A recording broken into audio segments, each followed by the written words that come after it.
হ্যাঁ বল রে। কোথায় গেছিলে? আমি খুঁজছি কোটা। মাছটা ধুতে গেছিলাম, বাবা মেঘ আসছে না, ওমা আবার রোদ বেরিয়ে পড়ছে। ওখানে বাগানে যে একটা চাল কুমড়া হয়েছিল, তুমি কি তুলে এনেছো? আমি দেখতে পেলাম না। হ্যাঁ এই তো তুলে নিয়ে এলাম। ও ওখান থেকে তুলে এনেছো না? আর এটা কি চিংড়ি মাছ দেখতে পাচ্ছি তো। মাছ নিয়েছি। চাল কুমড়া দিয়ে তরকারি করো তো, খেতে ভালো লাগবে। সেই জন্য তো তুলে নিয়ে এসছো না? আমি বাগানে খুঁজছি, জল উঠে এসছে, পচে গেল নাকি নাকি সেই জন্য। ও ভালো করেছো, তাহলে চিংড়ি মাছ দিয়ে চাল কুমড়া তরকারি করো। এবারে আমি চাল কুমড়াটা নিয়ে চলে এসেছি বাগান থেকে, হয়েছিল প্রচুর জল হয়েছে, তাই আমি কেটে নিয়ে চলে এলাম। এরপর আমি একে বটিতে কেটে ফেলবো।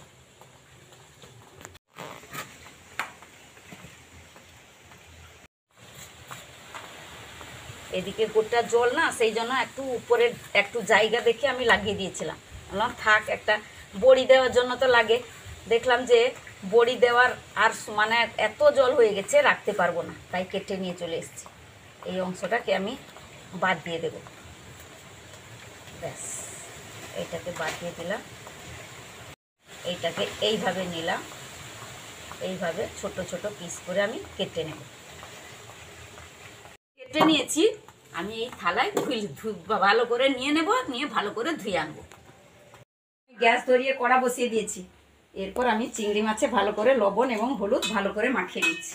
আমি কড়া গরম হয়ে গেছে, কড়াতে তেল দিয়ে দিলাম। এই চিংড়ি মাছগুলো পেটে ডিম হয়ে গেছে। হ্যাঁ প্রচুর ডিম। এই ডিমওয়ালা চিংড়ি মাছগুলো না খেতে ভীষণ ভালো লাগে। সুন্দর ডিম হয়ে গেছে। তেলগুলো চারপাশে মিলিয়ে নিলাম। এরপর চিংড়ি মাছগুলো আমি পরপর দিয়ে দেবো। দেখেছিস এর পেটে দেখ ডিম হয়ে গেছে, এই যে এই যে মানে হলুদ হলুদ ডিম, এদের পেটে সুন্দর ডিম হয়ে গেছে, হলুদ হলুদ ডিম হয়ে গেছে। এরপর চিংড়ি মাছগুলো আমি পরপর দিয়ে ভেজে নেব। এগুলো ভাজা হয়ে গেছে, এরপর আমি তুলে নেব।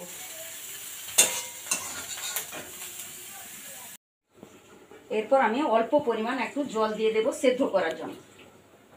এবারে আমি লবণ দিয়ে দিলাম। এরপর আমি অল্প পরিমাণ হলুদ দিয়ে দিলাম। চাল কুমড়াটা কিভাবে সেদ্ধ হয়ে গেছে দেখুন, এই যে দেখুন সুন্দর সেদ্ধ হয়ে গেছে। এরপর আমি ঢেলে নেব।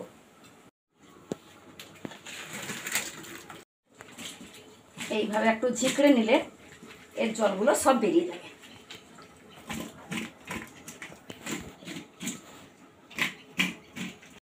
চাল কুমড়োগুলো সেদ্ধ করে আমি জল ঝরিয়ে নিয়েছি, আর জল নেই। এরপর রাখলাম। এরপর আমি গ্যাস ধরিয়ে কড়াটা বসিয়ে দিয়েছি। এবারে আমি দিয়ে দিলাম তেল, এলাচ এবং তেজপাতা দিয়ে দিয়েছি দেখুন। এরপর দিয়ে দিচ্ছি জিরা ফোড়ন, দিয়ে দিচ্ছি পেঁয়াজ কুচি।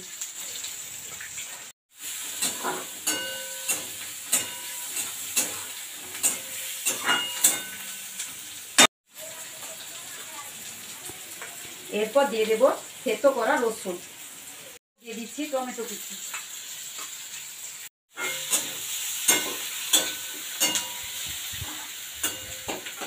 এরপর সেদ্ধ করা চাল কুমড়াগুলো দিয়ে দেবো। ভালো করে মশলাগুলো মাখিয়ে নিচ্ছি।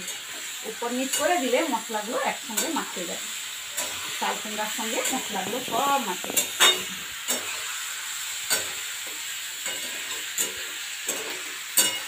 দিয়ে দেবো অল্প পরিমাণ হলুদ গুঁড়া, এরপর লঙ্কা গুঁড়া,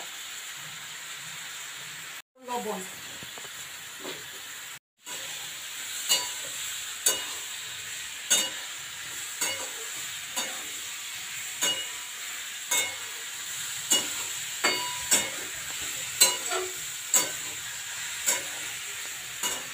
দিয়ে দিচ্ছি পোস্ত বাটা।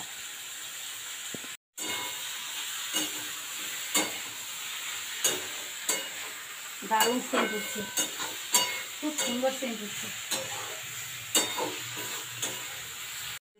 ভেজে রাখা চিংড়ি মাছ,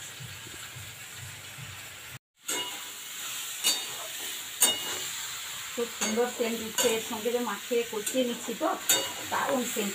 দিয়ে দিয়েছি নারকেলের দুধ, কাঁচা লঙ্কা দিয়ে দেবো।